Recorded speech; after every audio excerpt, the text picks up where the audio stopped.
The Israeli-Palestinian conflict has been a very divisive issue. Here are the two groups of people from different backgrounds, different cultures, and different religious beliefs, with the two feel that the same piece of land belongs to them. This conflict has existed for generations. Wars have been fought over the different views of who is entitled to this land. People have died, and families have been broken apart because the two groups' inability to find peace.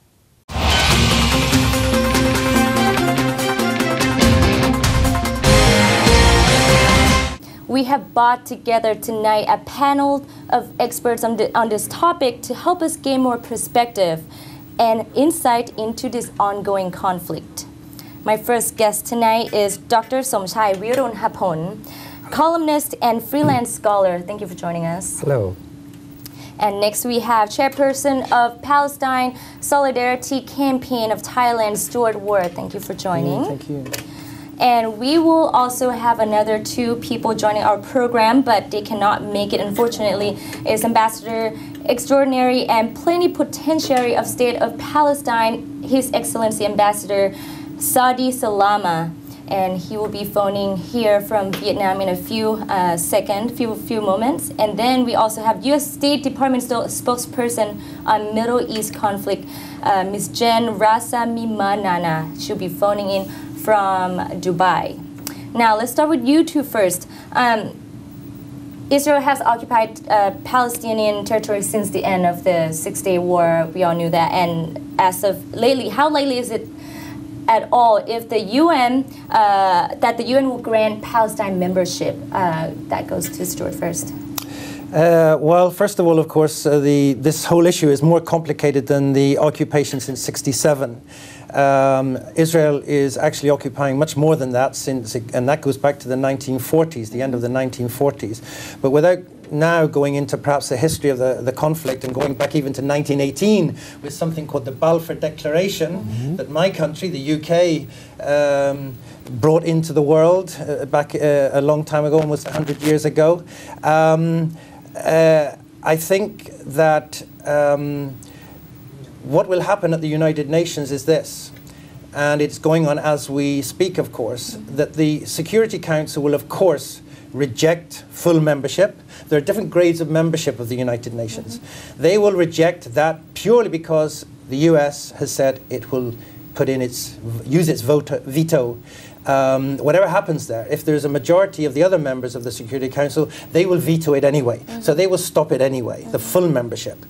I hope and I assume that the Palestinian delegation will then go to the United Nations General Assembly and then put it to a vote there, where they will put it to a vote on what's called non-member status. Right now they have observer status. So they will put it to a vote, hopefully there in the General Assembly, where there is certainly much more, there's a much greater number of nations who are positive and in favor of Palestine. And hopefully there will be enough to put that motion through. There are 193 member states right now. Palestine wants to be the 194th. And they have to get 2/3 of those states in order to get this non-member status. And there are very good chances, I think, that they'll get that. Now, and also joining our program right now is Ambassador Saadi. He's phoning in from Vietnam. Thank you very much. I'm happy to be with you today. Okay, if the Palestinians were granted statehood, would this, do you believe that this is going to bring peace to Palestine, or do you think that instead it's going to escalate the ongoing tension? Yes. I catch you now. Okay, we believe as Palestinian in peace, and we are looking forward to establish comprehensive peace with our neighbors, the Israelis. And we choose the negotiation as the only peaceful tools in order to come to an end for this long hostility with our Israeli neighbor. But unfortunately, after about 20 years of negotiation with the Israelis, we did not come to an end.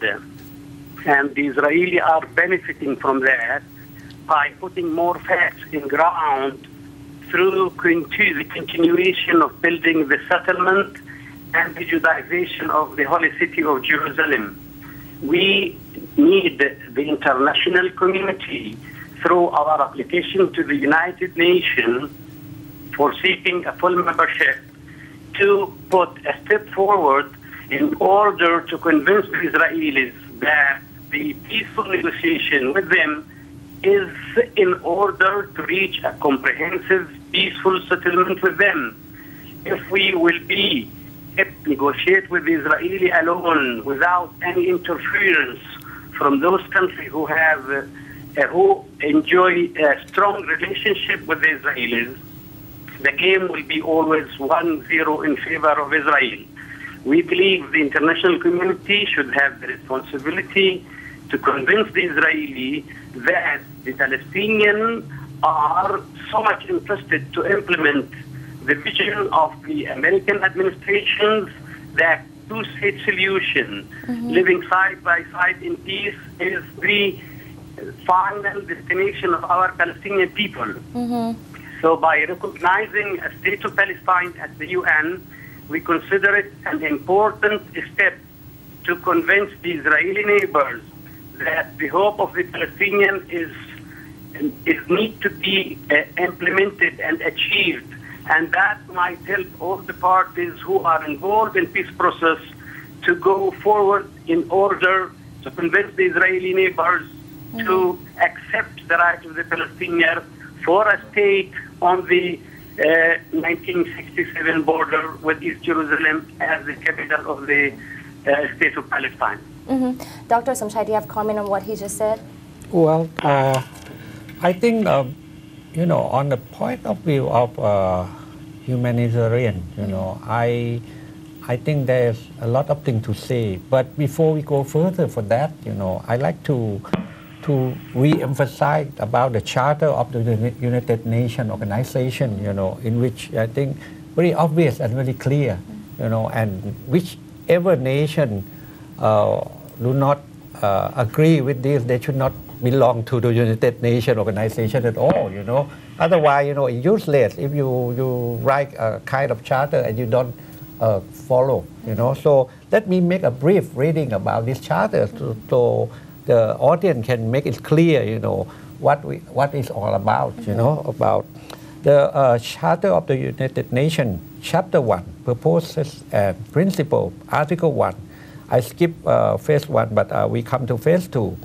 To develop friendly relations among nations based on respect for the principle equal rights and self-determination of peoples, and to take other appropriate measures to strengthen universal peace. And the third phase is to achieve international cooperation in solving international problems of an economic, social, cultural, or humanitarian character, and in promoting and encouraging the respect for human rights and for fundamental freedoms for all without distinction as to race, sex, language, or religion, and to be a center for harmonizing the actions of nations in the attainment of this common end, which is quite clear, Right. So, since you have this kind of principle in the Charter already, why don't you follow that?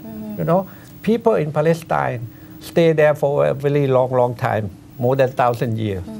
So do they have the right to establish their own nation? Whereas some people who migrate into that region can occupy the whole region. Now, joining our program right now is U.S. State Department Jen Rasami Manana. Jen, are you there? I am. Thank you so much for having me on today. Thank you for joining us. Now, the U.S. has indicated that it would veto a move by the Security Council to recognize Palestine as a state. Why has the United States, a country that has such a vast influence on the UN and around the world, taken such a stance? I think it's really important to take a look at the fact that we're talking about a shared goal here. I think the United States very, very strongly supports the idea of a two-state solution. We want to see an independent, viable Palestinian state that's enjoying self-determination, that's recognized throughout the world, that lives in peace with its neighbors, including Israel. There's no doubt there that we don't share a common goal with the Palestinians. We do believe, however, that the only real way to get to this situation, to get to a real, independent, viable, thriving Palestinian state, is through direct negotiations. We're very much focused on the day after the vote. We believe that a vote at the UN is not going to resolve some of the key issues. Borders, the capital, right of return, all of those issues. And ultimately, Palestine needs to live next door to Israel. It's these two parties that need to come together, that need to engage in serious negotiations face to face. Because if that doesn't take place, we haven't really achieved anything. So it's not that we are in any way, shape, or form disagreeing with the ultimate goal. I think we understand very clearly that the situation in the Palestinian territories cannot continue the way it is. The Palestinians deserve and need a better future, a more stable future for the next generations to come. Simply that we think that the only way to achieve that, the only way to accomplish that, is through direct negotiations, and not through something such as a gesture at the United Nations that isn't actually going to address any of the key problems. Stuart, do you have any comment on that? Yes, you bet I do. You see, we hear all these beautiful words all the time from America. Benjamin Netanyahu himself, the slicker than slick Benjamin Netanyahu at the United Nations last week, at the end of last week, talking about, we love the Palestinians. They, of course, should get their human rights and their human dignity, which has been denied to them for more than 60 years. But it all has to be done through talks. They have tried this. This has been done for decades, and we've got nowhere fast. What these talks have meant, and that the Americans are still insisting on, what have they meant up until now? Purely a delaying tactic from Israel's point of view. They are not interested in peace. They don't want to truly see a viable Palestinian state there. That's why they're creating conditions on the ground all the time to make sure there can't be one. If I could please just interrupt for 1 second, I have to disagree with you there that we're not interested in a viable Palestinian state. Peace in practice, in the Middle you're not. East is in the interest of every country, of every community. A viable, peaceful Palestine is something that's going to have a positive effect on all of us. And it's something that we support 100%. I mean, one of the reasons, I think a perfect example of that is the work that the United States has done in cooperation with the international community to help the Palestinian Authority to build up institutions. We're planning and working towards an independent Palestine. You cannot have an independent Palestine without strong institutions. That's something that we've been very committed to doing. Building up the capabilities of the Palestinian state to govern itself, to thrive. And we're really very impressed by all the efforts that have been made so far. We're looking towards the future in which we want to see an independent Palestinian state, and we're doing what we can to help the Palestinians to be ready for that day and to get to that day as quickly as possible. But I understand, sir, and I do apologize for cutting you off, but I understand the frustration that you're expressing. I think this is, again, a shared frustration. This is an issue that has been consuming the world, that has certainly been consuming the United States for many years. If it were easy, if the solution were easy, if there were a shortcut, we would have found it already. We would have gone through it. But there simply is no shortcut. There is no way to jump over the process of direct negotiations, of sitting down and hammering out compromises and agreements on some of these tough, thorny issues. Well, for sure, I appreciate your understanding of mine and millions of people's frustration across the world about the American stance and about what has been going on in that part of the world. You know, I think a much more important example of what is going on down there than the support you've been giving to the Palestinian Authority is the fact you're supposed to be the ones who can influence Israel to do what is right. And you can't. You're toothless. We saw that press conference recently, so embarrassing, where where Benjamin Netanyahu basically read the rule book for President Obama with the world's press looking on. You have no authority with them anymore. I think that, again, you're talking about negotiations.